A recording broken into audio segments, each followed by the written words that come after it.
Hello there, how are you doing? Title of the book The St. Patrick's Day Alphabet, author Liz Saunders, illustration Lindsay Scott. Look for the leprechauns. Magical leprechauns are the mascots of St. Patrick's Day. There are lots of leprechauns, large and small, hiding in this book. Can you find them all? The day when everyone is Irish. Every March 17, all over the world, the people of Ireland, relatives, and friends join in a rousing celebration called St. Patrick's Day. This holiday dates all the way back to 1631. In its first year, it was a feast day to honor St. Patrick, the patron saint of Ireland. Nowadays, we pay tribute to Irish heritage and culture, wearing shades of green and greeting others with a hearty Happy St. Patrick's Day. A is for the Apostle of Ireland, another name for the real St. Patrick, who is supposed to have driven all the snakes out of Ireland. B is for bread, bagpipes, bodhran, a traditional Irish drum, and blessings. C is for clover, corned beef and cabbage, and colcannon. You should only eat 3 of those things. D is for Dublin, the capital of Fair Ireland. Its name means black tidal pool because Dublin sits on a bay where 2 rivers meet. E is for Éireann Go Brock, which means Ireland forever.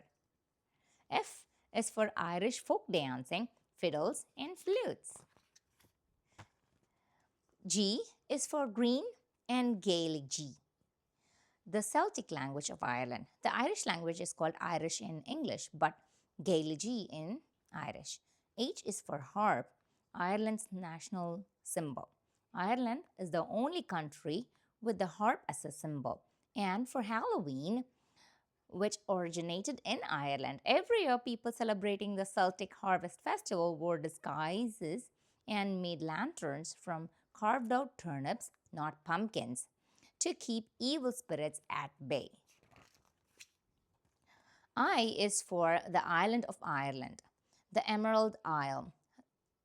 The island is divided into 2 countries, the Republic of Ireland and Northern Ireland, part of the United Kingdom.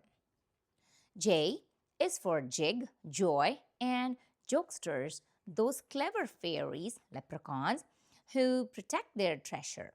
Leprechauns try to avoid capture because legend has it they are forced to grant their captor 3 wishes. They also protect their gold, which is hidden at the end of the rainbow. How did they get so much gold? They are shoemakers who squirrel away their profits. K is for kissing the Blarney Stone, a legendary rock with magical properties, and Kelly Green, the most Irish of hues. It's named for the Irish last name Kelly, since the color is bright and lush like the Irish landscape. L is for leprechauns. Oh, you've heard them already. And for luck, which you'll get if you catch one. M is for March, especially the 17th, the anniversary of St. Patrick's death. And for Mill Ann's Park in Portland, Oregon, the smallest park in the world, only 452 square inches, is the only place leprechauns can be found outside of Ireland. N is for New York City, home to one of the world's largest St. Patrick's Day parades since 1762. Although St. Patrick's Day celebrates the nation of Ireland, the holiday really took off when Irish immigrants in the United States wanted to honor their home country. O is for grandchild of in many Irish last names. P is for pot of gold, parade, and potatoes. Q is for nothing because there is no Q in the Irish language. The alphabet also doesn't use J, K, V, W, X, Y, or Z. When words are borrowed from other languages, though, you might see these letters. R is for rainbow. You should look for the end of it to find a pot of gold. S is for stew. soda bread, and shamrock. That's a three-leaf clover. T is for trickery, which is what leprechauns use to protect their treasure. But perhaps you can get some if you set a leprechaun trap. U is for union. In Chicago, anyway, where the Plumbers Union has been dyeing the river green since 1962. V is for St. Valentine. How did he get in here? Why? His heart lies in a church in Dublin. That's how. W is for wee lassies and lads.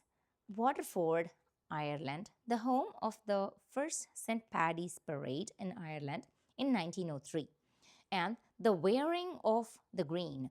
This song describes a time in Irish history when the Irish rose up to fight the British monarchy and claim their independence. Before then, people weren't allowed to wear green clothes or shamrocks. It was punishable by death. X is for the exclamation of joy that can be heard everywhere on the 17th of March. Happy St. Patrick's Day! Just don't say paddies, please. Y is for yarns, whether wool or a tale, both are spun. Telling a long story can also be called spinning a yarn. Z is for zoom, which is what you'll have to do if you want to catch a leprechaun. Run! The end. Hope you enjoyed the book. See you in another book. Bye bye.